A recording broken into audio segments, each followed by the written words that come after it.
Welcome back. The creation of the new Sarasota School Police Department has gone off without a hitch. Not exactly. 3 months in, the department's top bosses are out.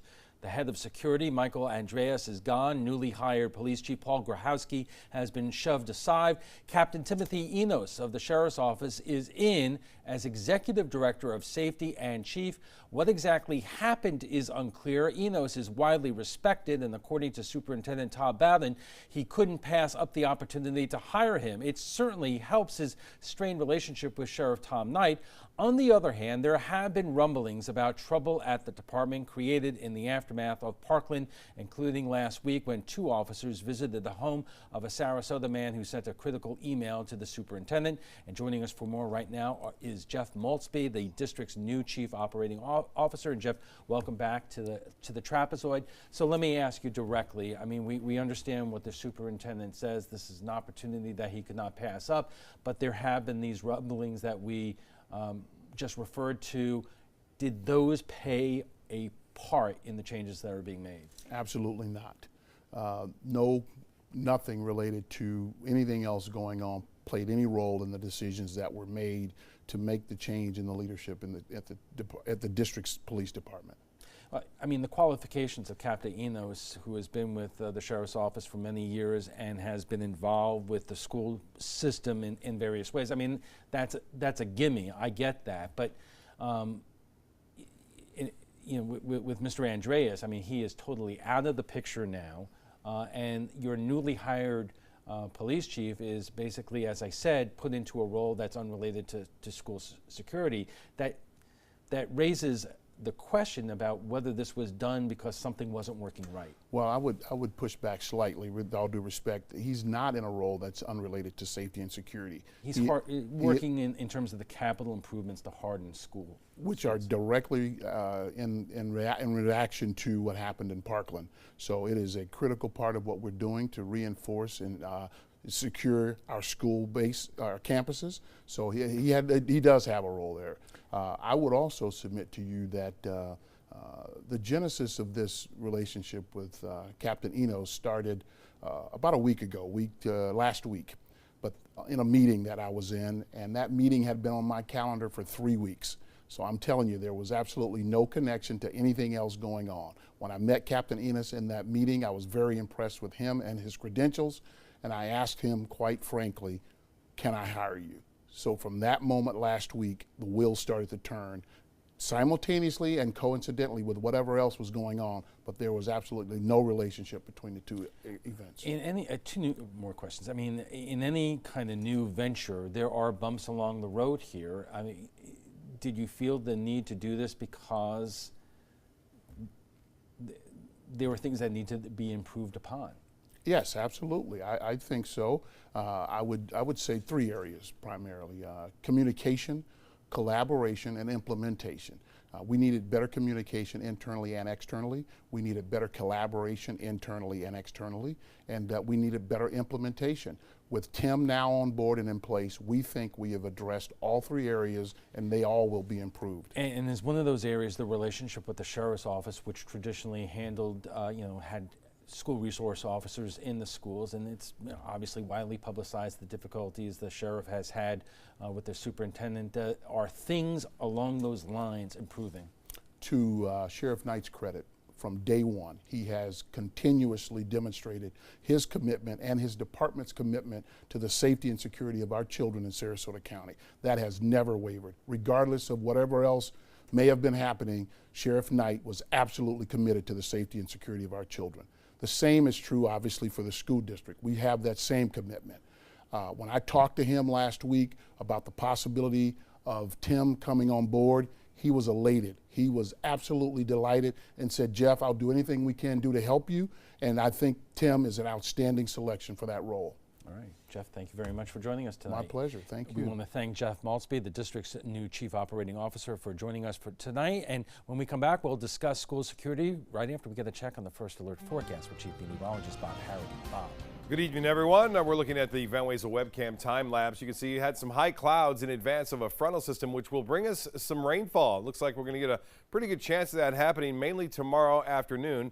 Not much of a sunset tonight due to those increased clouds that are moving in. The actual cold front is still well back here. The front itself will be slow in moving through because the area of low pressure that's driving it is moving well to the north now, so there won't be a lot of push behind it. As far as the storms go, there's rather heavy rainfall out in the Gulf of Mexico, but that's going to stay there. It's basically moving off to the northeast. We had a brief shower here near Siesta Key about an hour ago that has faded away. Some showers into Highlands County. That too pushing off to the northeast. Not a big deal as far as our evening forecast goes. We'll keep an eye on this, but I think that will stay offshore during the overnight hours. Now, as far as the forecast goes for tomorrow, there's a slight chance for a few morning showers and then a much better chance for those afternoon and evening storms with the actual cold front moving on in. Now, that wind flow, all important in driving where the red tide and the impacts of red tide. It's been out of the east over the past few days and hasn't been a whole lot of problem, but the winds will be switching around more to the south and southwest in advance of that cold front, and it will be breezy. It'll be breezy out there for boaters. Keep that in mind. And then by Friday night, it turns due west, and that would really cause problems with that red tide being blown back onshore, so we'll keep an eye on that. It quickly switches around, though. By Sunday, I believe it'll be more out of the northeast. Late Saturday night, it turns to the northeast, and Sunday as well. We do have a cold front moving through on Friday and early Saturday, and then that front turns around and moves back northward as a warm front on Sunday. So the hourly planner will start off on the warm side, low 70s, it's about 10 degrees above average, and a slight chance for a few showers in the morning. I think most of the commute in the morning should be okay. And by the late afternoon, mid-afternoon, we'll start to see some showers and even the possibility of a few thunderstorms, although that chance for thunderstorms isn't all that high.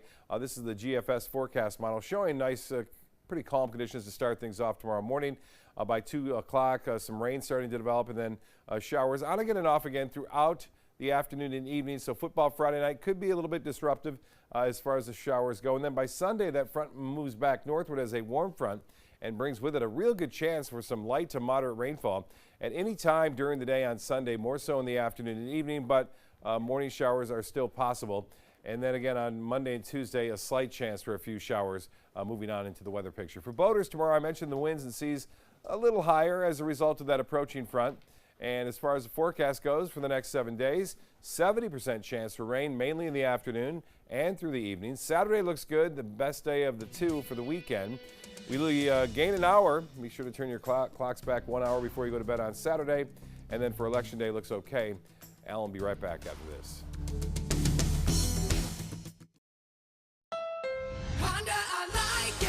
You like to pay less. That's why you made Honda Accord the best-selling mid-size car in America. Get the redesigned Accord, the North American Car of the Year, or Civic, a KBB.com Best Buy for less than the competition. Like SUVs and trucks? Get Motor Trend's SUV of the Year, CRV, the 8-passenger Pilot, or Ridgeline truck for up to $4,240 less today at your local Honda dealer. Christmas Traditions by Lux Art Silks, where more is merrier. Make your holidays sparkle with style. Browse our amazing showroom, cute collectible cottages, and beautiful Christmas displays. Find the inspiration, selection, and quality you need to deck the halls merry and bright. Christmas Traditions also features the area's largest selection of quality pre-lit Christmas trees, every size, shape, and color, and plenty of decorations to make your home shine for the holidays. Christmas Traditions by Lux Art Silks, where more is merrier. Visit us on New 301, just a quarter-mile north of University Parkway. This is an important message for anyone with Medicare. You may be eligible for an all-in-one Medicare plan that combines hospital, medical, and prescription drug coverage together with extra benefits that may include dental, vision, hearing aids, and much more. Some of these plans have a $0 monthly premium regardless of your income.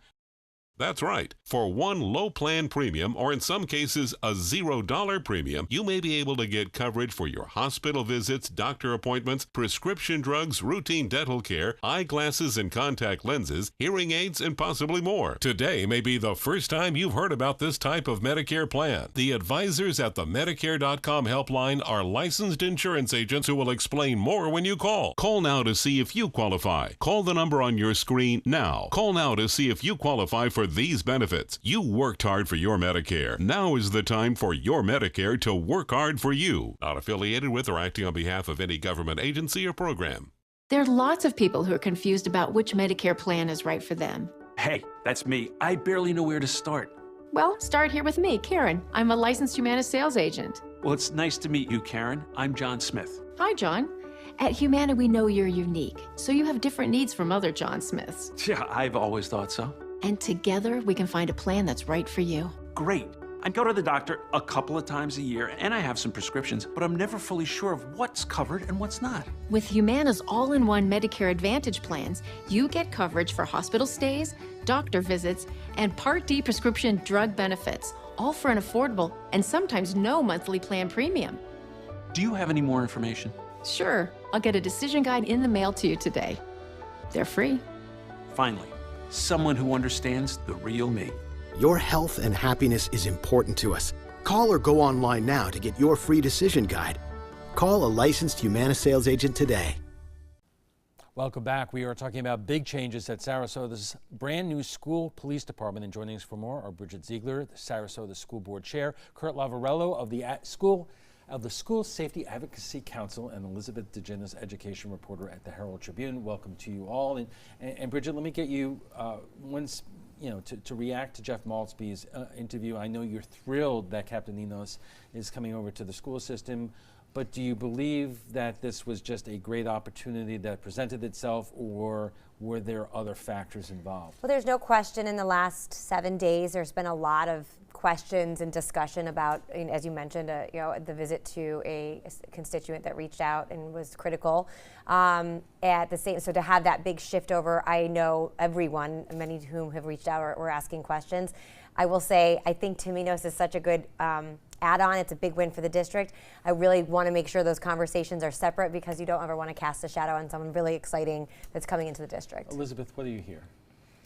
In terms of the timing, I mean, I know Bridget and Eric Robinson have both mentioned to me separately that the timing is concerning to them. We had this issue that arose last week. Basically, a resident sent an email that was potentially threatening. Some have viewed it as just critical. Some have said potentially threatening. And then the next day, he had schools police officers at his home questioning him. So I think it does raise questions of, are these two things related? I mean, only a few days after that's happened, now we have the two top administrators have been, significantly changed with the police department. But and Kurt, I know this is a complicated thing, but that visit to the home of somebody who was critical of the superintendent's actions in terms of the transgender bathroom situation, do Sarasota school police officers have jurisdiction to go to somebody's residence?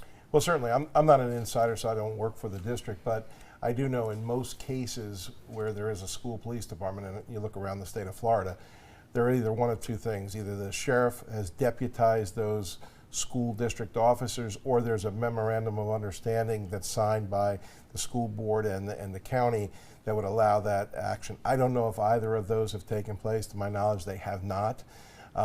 So the question would come up as to a jurisdiction issue. In any case, when I was in Palm Beach and we had these issues come up from time to time, it was much easier to ask the sheriff to come in and investigate that because of a conflict of interest. That probably would have been the preferred route here. Okay. We are just getting warmed up. Our conversation on Sarasota school security changes will continue after a quick break, so stay with us. Blue 32, Blue 32, hot, hot. It's the Ghetto Gridiron Challenge. The game's on to sell 2,000 vehicles. 12 teams compete for the #1 spot. Score a great deal at every Ghetto dealership. Buy with 0 down. Make no payments for 90 days. Choose from 14 of your favorite brands, all on sale. Who will make it to the end zone? You decide. Rush to a Ghetto location near you or visit Ghetto.com. Ghetto's got it. Helping families with mesothelioma is all we do. My firm has been offering a free book on mesothelioma for over 10 years. Since that time, hundreds of people with mesothelioma have trusted us to represent them. We have local offices throughout the U.S. and there is no risk to you. Mesothelioma really is all we do. Call us at 1-800-485-6000. That's 1-800-485-6000. Or go to mesoonlylaw.com. Stay connected to your clients and new customers using ABC7 Digital Media Services. Our team of professionals provide a wide array of digital services to help you get the most out of your website. We specialize in building and helping you maintain the most effective digital solutions for your business. It's vital that your online presence stands out, so our experts will equip you with the best resources available. Trust ABC7 Digital Media Services to give you the right tools to grow your business. This is an important message for anyone with Medicare. You may be eligible for an all-in-one Medicare plan that combines hospital, medical, and prescription drug coverage together with extra benefits that may include dental, vision, hearing aids, and much more. Some of these plans have a $0 monthly premium regardless of your income. That's right. For one low plan premium, or in some cases a $0 premium, you may be able to get coverage for your hospital visits, doctor appointments, prescription drugs, routine dental care, eyeglasses and contact lenses, hearing aids, and possibly more. Today may be the first time you've heard about this type of Medicare plan. The advisors at the Medicare.com helpline are licensed insurance agents who will explain more when you call. Call now to see if you qualify. Call the number on your screen now. Call now to see if you qualify for these benefits. You worked hard for your Medicare. Now is the time for your Medicare to work hard for you. Not affiliated with or acting on behalf of any government agency or program. There was this big bruise on my friend's face. I didn't want to see it. I didn't want to think her own nephew could have hit her. I didn't want to see it. My mother's bank account was emptied, and a caregiver had taken control of it. I didn't want to see it. My father's refrigerator. There was hardly anything in it. That's unusual for him. It's tough to see that a senior citizen is being abused, physically, emotionally, sexually, or financially. Elder abuse is a crime. So see the signs. Stop the crimes. Cancer doesn't run in my family. That really was the farthest thing from my mind. I've been an athlete my whole life, and I work in sports, so my mindset was just, that's fight. So our stories are all unique, so whatever you're going through, ask questions, get information, and be involved. Don't ignore the signs. Join the fight. I'm Tony Beasley, and I'm a stage 2 colorectal cancer survivor.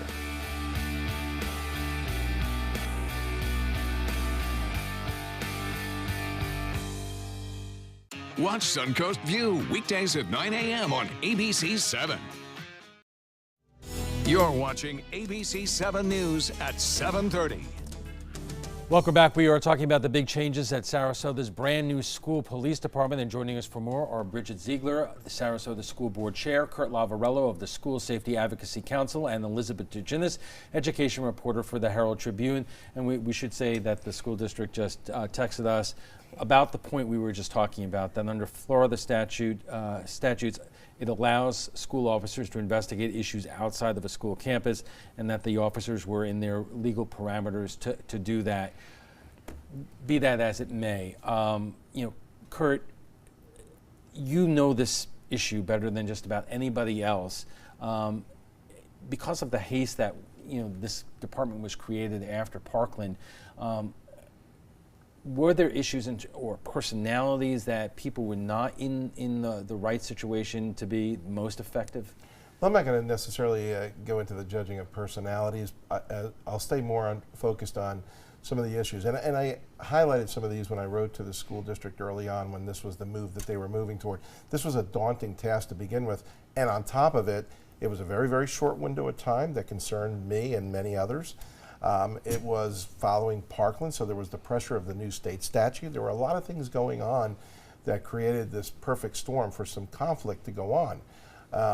And some of the things that concerned me from the outside were more so the training issues, officers being sworn in the day they arrived on campus for the first time, issues such as field training officer process that, to my knowledge, may have been done since then, but at the very beginning when officers were arriving at the school, they never had any field training. As a matter of fact, ABC reported, as well as the Herald Tribune, that they had their first training together on one of the work days that just passed. Well, these officers have been in the school for 2 months.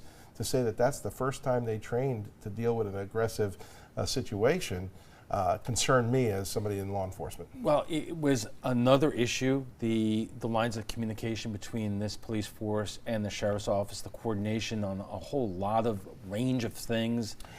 Yeah, you know, there were a lot of good people trying to do good things, I think, and there was naturally some conflict, and I think some of that was even out of the purview of what I know. But that being said, I think the addition of Tim Enos, you're taking a strong tradition of school-based policing here. He's been here forever. I'm extremely fond of him, and you're now moving forward with a new outlook on what the school-based policing was, and he's going to be able to move that transition a lot smoother, and I think that'll open those lines of communication. Bridget, if you could address some of the other issues that Kurt brought up in terms of the training, the speed in which these officers were hired and basically put on duty. How do you think the hiring of Captain Enos will improve all these aspects? Well, there's a number of ways, and there's no question I was one of the more vocal people of opposition and concern for a number of reasons, the haste and the unknowns. I think that Captain Enos is long history, been involved with Sarasota County's SRO program, largely involved from day one. So really, and I believed the sheriff's office was really what I'd like us to see to continue to partnership. This to me is almost like a compromise in between. So I believe there's open communication. Obviously, Sheriff Knight, has made it very clear he's going to be supportive of this, which is great. And I think it's indicative of the personality issues that may or have happened in the past. Everyone's focus is on the safety and security of our students more than anything else. Elizabeth, let me ask you about the personality issues. You in your story in the Herald Tribune, you indicated that it is getting better, that the superintendent and the sheriff are on better terms than they were before. Was this move, in terms of what you're hearing, an effort basically to get things back on track and improve the relationships here? Well, certainly I think you're right. Superintendent Bowden told me yesterday that he felt that he and Sheriff Knight were on better footing than they had been, which, because we all know, was a very public feud for a long time. But I mean, it's hard to say. I think this is a really firm step in towards a direction with the great relationship with the sheriff's office. I mean, he relayed a conversation to me between him and Tom Knight, where Sheriff Knight was saying that, you know, Captain Enos is going to have a really easy way contacting anyone at the sheriff's office because he has such a big relationship there, 25 years at the sheriff's office. And I'm going to add, just because I think this is really important, that through the development of the department, I would hear regularly that the sheriff and that the entire team was providing whatever it was to get us up and running. And I think that's really important, probably maybe lost in some of the discussion. But so they've been on board 100% to support us no matter what. So the obvious question is, what other obstacles are there? Because after all, after this school year, this police department is going to have to take on additional responsibilities as the sheriff's department no longer puts SROs in the schools. So Kurt, in your professional opinion, what are your continued concerns? What has to be done? Well, you know, the concerns that were present are reduced greatly because of Tim Enos being there, because he understands the training concept. He's worked with the Florida Department of Law Enforcement. He's worked with our governor's office. He's been very involved in training that piece and understands the mechanics that go into this. But I will say this, what's going on here is not absolutely unique, because around the state, when the Marjorie Stoneman Douglas Act went into place, there are districts still scrambling to find out what exactly is going to happen. And we're going to be going into a new legislative year that's going to probably change that law some. So it was a tough, balancing act too. And on top of it, a new department, a chief, or I should say a director who had limited background in school safety. All right, so I have a number of questions here, and first to you, Bridget.